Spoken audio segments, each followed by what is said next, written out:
Good morning, and a warm welcome to your show, Sunny Mornings, Ocean Beach. I'm your host, Melissa, and it's Monday, December 22nd. You'll be interested to know. 81 years ago, today, in 1944, Allied forces sealed a hard-fought breakthrough in the Ardennes, pushing back a last major German winter offensive and liberating besieged towns. That victory marked a decisive turning point that restored momentum to the Allied advance, shortening the road to final victory in Europe and boosting morale across armies and homelands. So now you know.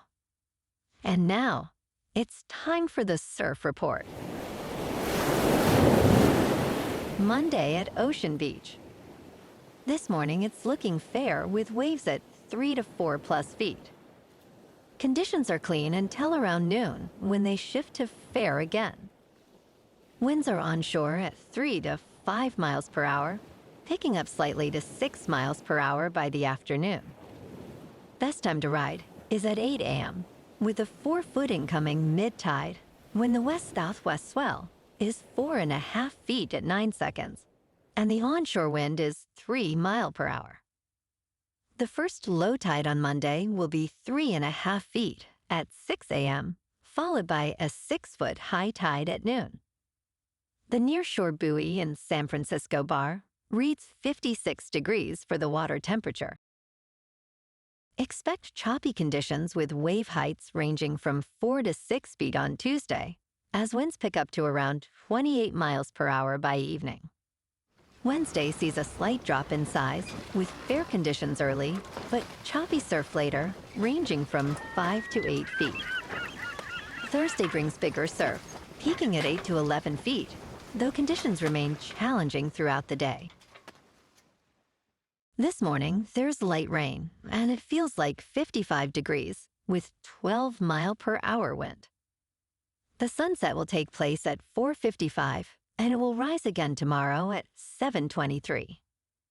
It looks like we're in for some rain before 4 p.m., followed by cloudy skies and patchy fog, with a high near 56, cooling down to around 53 in the afternoon, accompanied by a light west wind. Tonight, expect rain and patchy fog, with a low around 50 and a gentle north wind. Looking ahead in the weather, Tuesday will be rainy and cool with a high near 58, a southeast wind near 10 to 22 miles per hour and gusts up to 36, and widespread rainfall of about 1/2 to 3/4 of an inch. Rain continues overnight into Wednesday with lows near 50 and additional similar rainfall. Then Wednesday and Thursday through Friday remain mostly cloudy with highs in the mid-50s and nighttime lows around 50, with rain likely again Friday night. Bonjour, food enthusiasts. This podcast is brought to you by Versailles Cafe and Pastries in Encinitas. Nestled on El Camino Real South, just north of Encinitas Boulevard, this cafe is a haven for culinary delights. Indulge in their amazing Eggs Benedict or their gluten-free crepes. You can grab a panini for lunch or just breeze on through to get your morning coffee. They are open every day from 8 to 5. So stop on by and don't forget to tell them Sunny Morning sent you. In local news, the 2026 FIFA World Cup host committee in the San Francisco Bay Area is considering a reduction in official fan festivals due to a less appealing draw of matches. Levi Stadium will host 6 games, including 5 group stage matches, but failed to secure any involving top-tier nations. Sources suggest that instead of large fan fests, the region may pivot to smaller community watch parties, as the cost of fan events can exceed $1 million per day. Local media has criticized the match lineup, calling it a potential death blow to the local economy. The host committee remains optimistic, emphasizing the importance of this once-in-a-lifetime opportunity for local fans.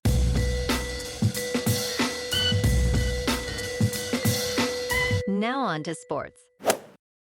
Drake May guided New England to a pair of fourth-quarter touchdowns, rallying his team from an 11-point deficit to a 28-24 victory over Baltimore on Sunday night, which clinched a postseason spot for the Patriots and dealt a devastating blow to the Ravens' playoff hopes. Down 24-13 in the fourth quarter, May answered with a 37-yard scoring strike to Kyle Williams, and a 2-point conversion pass to Ramondre Stevenson made it a 3-point game with 9 minutes to play. After New England forced a punt, the Patriots drove 89 yards for the winning touchdown. The Ravens, who lost Lamar Jackson to a back injury in the second quarter, turned the ball over on their final drive on a fumble by Zay Flowers. And tonight on Monday Night Football, the 49ers are at the Colts at 8:15 Eastern on ESPN and ABC. The odds favor the 49ers by 6 points. Against the spread, the 49ers are 9-5, while the Colts are 8-6. In a last meeting, the Colts defeated the 49ers 30-18 on October 24th. The 49ers offense ranks 10th overall with a scoring rank of 11th. The Colts offense ranks 8th overall with a scoring rank of 6th. Look out for 49ers wide receiver Joan Jennings, who caught 2 touchdown passes last game, bringing his total to 6 in the last 6 games. The key matchup will be San Francisco's run defense against Jonathan Taylor, who is chasing his second league rushing title. In local sports, I will never leave Steph Curry, says head coach Steve Kerr, amid speculation on the Golden State Warriors' future. As long as Steph Curry is on the team, Kerr has no plans to leave. His recent extension keeps him with the Warriors through the current season, but his future remains uncertain. Curry also shared his desire to play for Kerr. Despite the Warriors' struggles, Kerr praised Curry, calling him one of the finest human beings he has ever known. Tonight at 7, the Warriors host the Magic. In top news, Sony Group has agreed to acquire a 41% stake held by Canadian entertainment company WildBrain in Peanuts Holdings for $457.2 million. The Japanese conglomerate announced on Friday that 2 of its subsidiaries, Sony Music Entertainment Japan and Sony Pictures Entertainment, will purchase the stake for $630 million Canadian dollars. After this transaction, the subsidiaries will indirectly own an 80% equity interest in Peanuts, which will become a consolidated subsidiary of Sony. This transaction is subject to regulatory approvals and other closing conditions.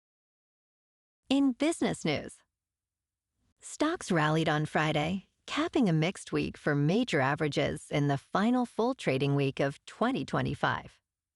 The tech-heavy Nasdaq composite rose about 0.4%, while the blue-chip Dow Jones Industrial Average fell about 0.7%.